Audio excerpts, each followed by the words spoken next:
BFM Business présente Edwige Chevrillon, la grande interview.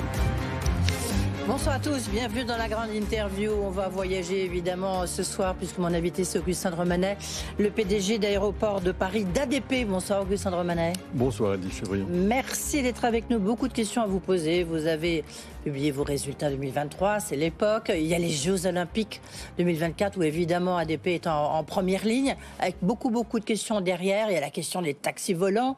Est-ce que c'est pas un peu un fantasme de votre part ou est-ce que il y a une chance que ça puisse se faire?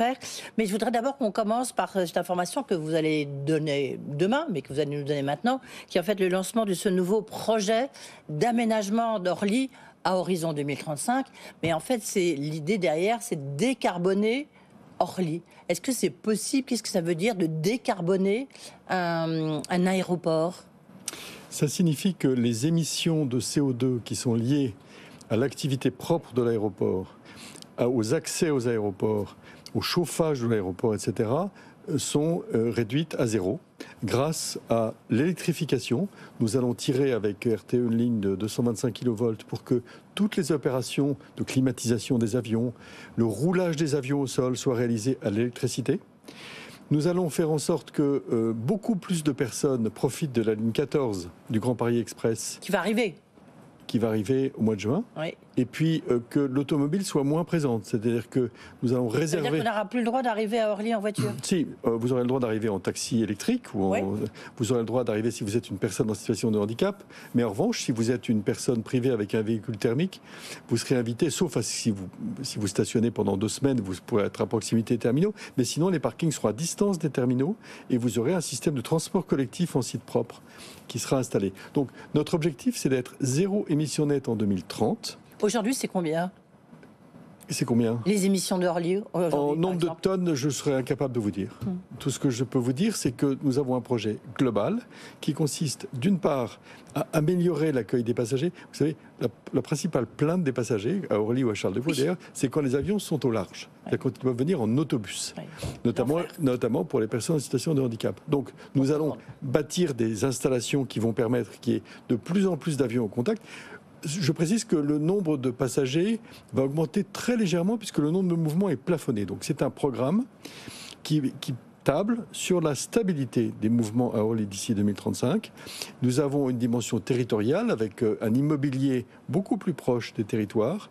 Nous avons une dimension écologique avec un chauffage avec des énergies renouvelables. Nous avons une dimension donc d'intermodalité avec beaucoup plus de recours au transport en commun.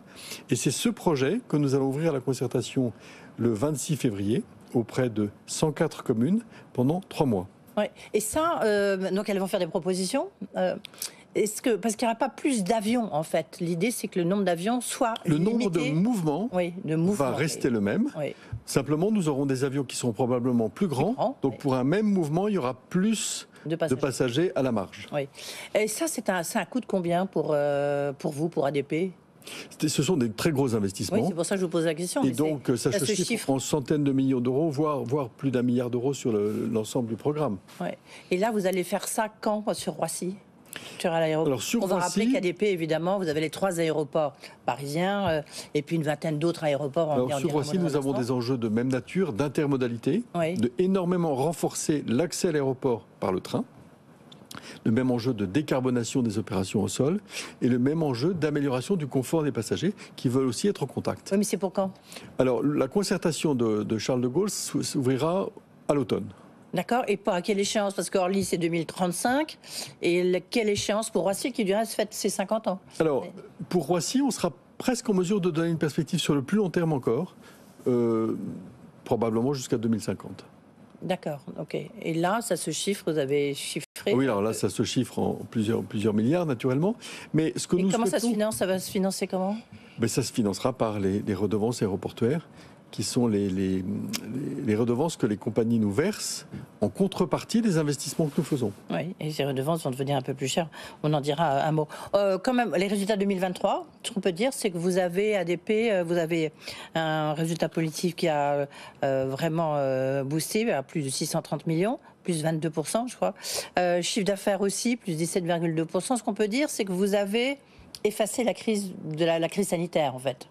Oui, totalement. C'est des résultats qui sont remarquables, qui sont extrêmement prometteurs pour la suite, parce que ça veut dire qu'on va pouvoir investir dans la décarbonation. D'abord, c'est des résultats qui sont la trace d'un parcours... je rends hommage à tous les collaborateurs. Hein. Depuis 10 ans, le trafic à Paris a augmenté de 12%. Et le résultat a doublé, le chiffre d'affaires a doublé, le résultat opérationnel courant a doublé. Donc nous avons été chercher la croissance dans les commerces, à l'étranger, dans l'immobilier, dans la productivité à Paris. Et c'est des résultats prometteurs parce que grâce à cela, nous savons que nous aurons les cash flows nécessaires pour investir dans la décarbonation. Oui. Vous avez réduit les effectifs. On s'en souvient, vous étiez venu ici l'expliquer. Au moment du Covid, nous avons signé un accord pour une rupture conventionnelle collective qui a concerné 1200 personnes. Mais depuis, nous avons déjà recruté 1000 nouveaux collaborateurs. C'est-à-dire que l'entreprise est totalement à l'attaque pour accueillir notamment les Jeux Olympiques. Est-ce qu'on peut dire que aujourd'hui, pour vous, le trafic, il est redevenu comme avant, si on va à l'aune des vacances de février? Non, pas du tout. Non, le trafic, il est revenu simplement aux 3/4 pour le trafic domestique. Donc le train gagne des parts de marché sur les lignes domestiques. Il n'est pas revenu sur l'Asie. Songez que pour la Chine, par exemple, nous sommes à 54% du trafic de 2019. Il est revenu remarquablement sur l'Afrique. En 23, on était à 110%. Et remarquablement aussi sur le Canada et sur les Amériques. S'agissant de 2024, le trafic est bon. Mais en janvier, nous avons eu une petite encoche qui est liée à une expérimentation d'une informatisation et d'une modernisation du contrôle aérien qui nous a, entre guillemets, handicapés de 650 000 passagers. C'est quoi, on peut savoir? Parce que nous, on se méfie, en tant que passager, on se méfie toujours dès que vous dites il y a une d'informatisation quelque chose, on dit on va attendre plus longtemps. Donc le directeur général de l'aviation civile, Damien Cazé, entreprend une modernisation du contrôle aérien pour le rendre plus fluide. Et ceci suppose des modifications de logiciels informatiques qui imposent d'être testés. Est-ce que c'est pour ça que lorsqu'on regarde le top 5 des aéroports, où les lignes, les compagnies aériennes ont le plus de retard, vous êtes 5e? Il y a Lisbonne en premier, et puis après l'aéroport de Roissy est le 5e. C'est la raison pour laquelle, dans notre plan stratégique Pioneers 2025, nous avons mis la ponctualité au rang de nos objectifs. Parce que ces retards, ils peuvent être dus soit au contrôle aérien, notamment l'interdiction du survol de la Russie, la guerre en Ukraine a beaucoup désorganisé le ciel européen. Il peut être dû à des problèmes de contrôle aérien des autorités françaises. Un problème d'organisation chez vous. Et il peut aussi être dû à des problèmes d'organisation chez nous. C'est pour ça que nous en avons fait une priorité.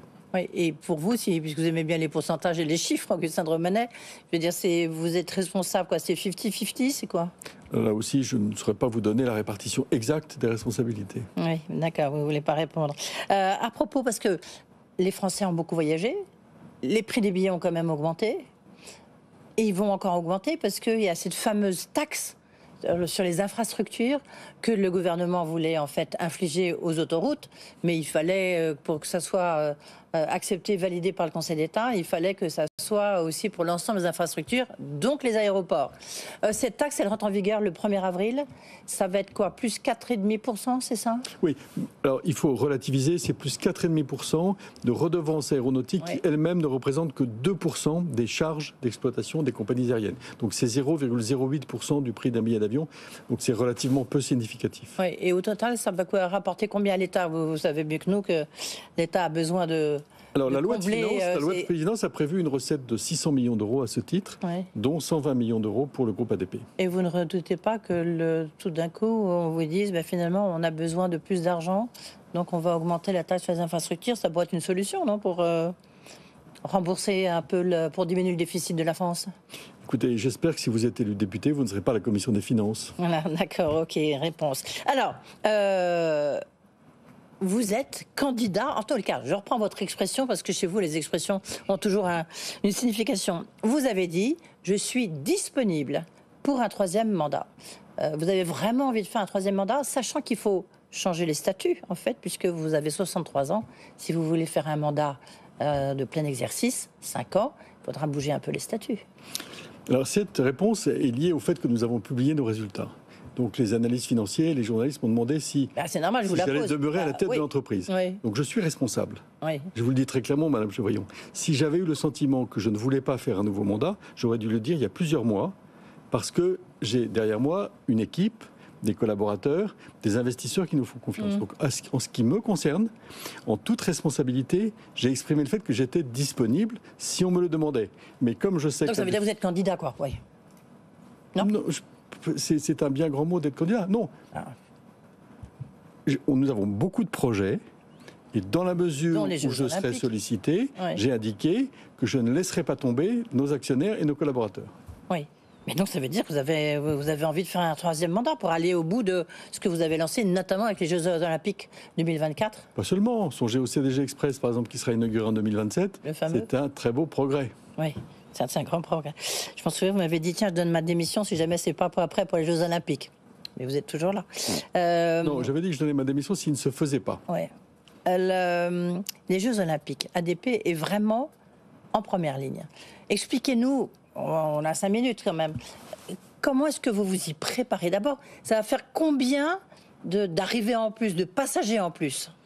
Alors, ça va faire beaucoup de passagers qui vont arriver au même moment, même si globalement nous aurons le même nombre de passagers que les années précédentes. Le défi pour les Jeux Olympiques, c'est d'une part de ne pas perdre un seul bagage, parce qu'un sportif qui n'a pas son arme à feu, son vélo, son kayak, sa perche, ne peut pas entrer en compétition.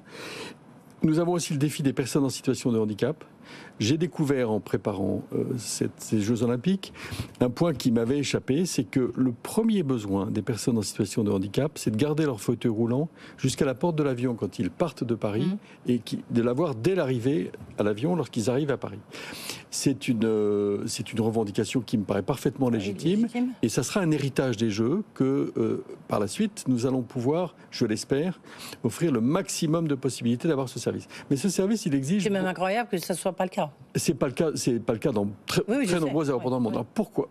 Qu'allons-nous faire ? D'abord, nous allons acheter des élévateurs, parce qu'un fauteuil roulant, je dirais en métal très léger, ça se transporte dans les escaliers, mais pas un fauteuil électrique. Donc nous allons avoir des élévateurs, nous allons en acheter une quinzaine, pour permettre aux fauteuils roulants d'avoir cette situation. Nous allons aussi travailler avec les compagnies aériennes, parce que si la compagnie aérienne ne met pas le fauteuil roulant au bout de la soute au départ, bien sûr, on ne peut pas à l'arrivée le récupérer. Donc c'est une multitude de ces petits détails. Et ça, c'est vrai aussi pour les canoës, les perches. C'est vrai pour tout. Donc nous avons un manuel de procédure. Les chevaux, ils n'arrivent pas chez vous, je crois. Ils arrivent à Liège. Oui. C'est plus dégagé à Liège, ils éviteront les bouchons. Donc, si vous voulez, nous avons un manuel de procédure avec 365 pages où tout est détaillé. Et aujourd'hui, tout notre travail, c'est d'entraîner les équipes comme une épreuve sportive. D'ailleurs, nous allons avoir dans les aéroports, nous allons réunir des groupes de professions avec toute la communauté aéroportuaire, c'est-à-dire les sous-traitants, la police aux frontières, les compagnies aériennes, avec des délégations sportives, à l'image des délégations des pays. Et vous aviez dit que chez le confrère de Tech & Co, je m'en souviens, c'était au Salon du Bourget, qu'il y aurait peut-être de la reconnaissance faciale. Premier point. Et deuxième point, qu'il y a des nouveaux logiciels pour tout ce qui est transport de bagages. Est-ce que c'est vrai, est-ce qu'ils sont mis au point pour éviter de les perdre ? Parce que là, comme vous l'avez souligné, c'est très handicapant si on les perd. Oui, alors pour les bagages, j'avais dû faire référence à ce qu'on appelle les puces RFID, c'est-à-dire des puces que vous mettez sur votre bagage qui permettent de le tracer. Là, nous sommes relativement avancés, mais ça n'est pas encore généralisé. Et s'agissant de la reconnaissance faciale, c'est vrai que j'avais manifesté beaucoup d'intérêt pour un produit qui est vendu par des fabricants français, notamment à Singapour, qui permet de passer toutes les étapes de contrôle au moment de l'embarquement, au moment de l'inspection filtrage, au moment de l'embarquement dans l'avion, via la biométrie. Oui. Pour cela, ça suppose que la Commission nationale informatique et liberté donne son accord. Et nous avons été dans plusieurs échanges avec eux pour qu'ils acceptent de rentrer dans une logique qui nous permette de le tester en France. Mais pour l'instant, vous n'avez pas la réponse. C'est en bonne voie. C'est en bonne voie, vous pensez? Oui, pas pour les Jeux, mais c'est en bonne voie. Une question qui n'est pas uniquement pour les JO. Là, le gouvernement, et y compris le président, a vanté le fait que maintenant, avec l'application France Identité, on peut avoir son permis de conduire dans son application, comme la carte d'identité, etc.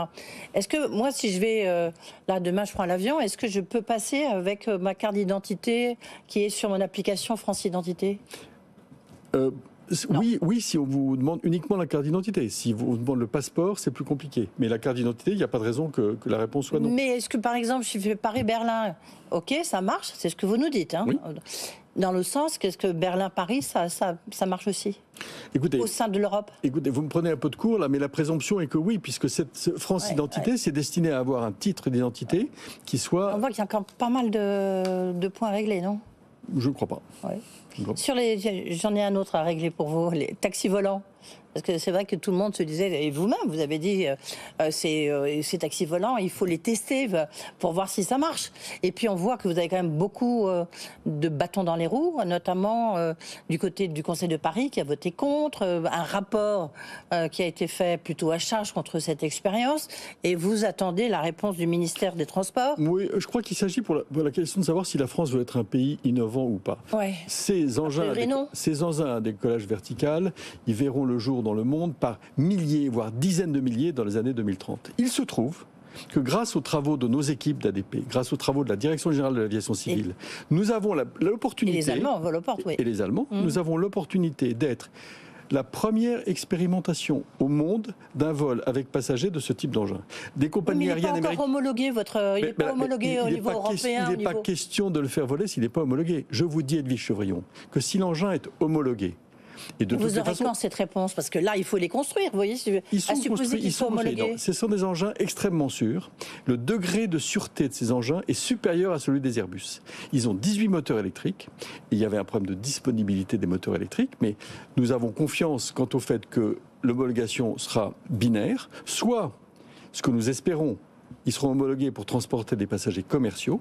Mais si ça n'est pas le cas, nous sommes quasiment sûrs d'avoir une homologation pour avoir des passagers non payants, c'est-à-dire juste un pilote, plus éventuellement un passager. Mais nous n'aurons pas droit au service commercial que nous avions l'idée d'expérimenter. Ouais, quoi qu'il arrive, cette image du taxi volant, comme vous l'appelez, au-dessus de Paris, au-dessus de la Seine ou au-dessus du périphérique, au moment des Jeux, c'est l'image d'une France qui innove. Alors, est-ce qu'on veut, oui ou non, une France qui soit en avance sur tout le monde? Le candidat de Santis aux élections primaires des Républicains américains avait exprimé sa jalousie que la France soit le premier pays à expérimenter cela. Donc, moi, ça ne me dérange pas si on veut être, entre guillemets, rétrograde, mais je trouve que c'est une mauvaise idée.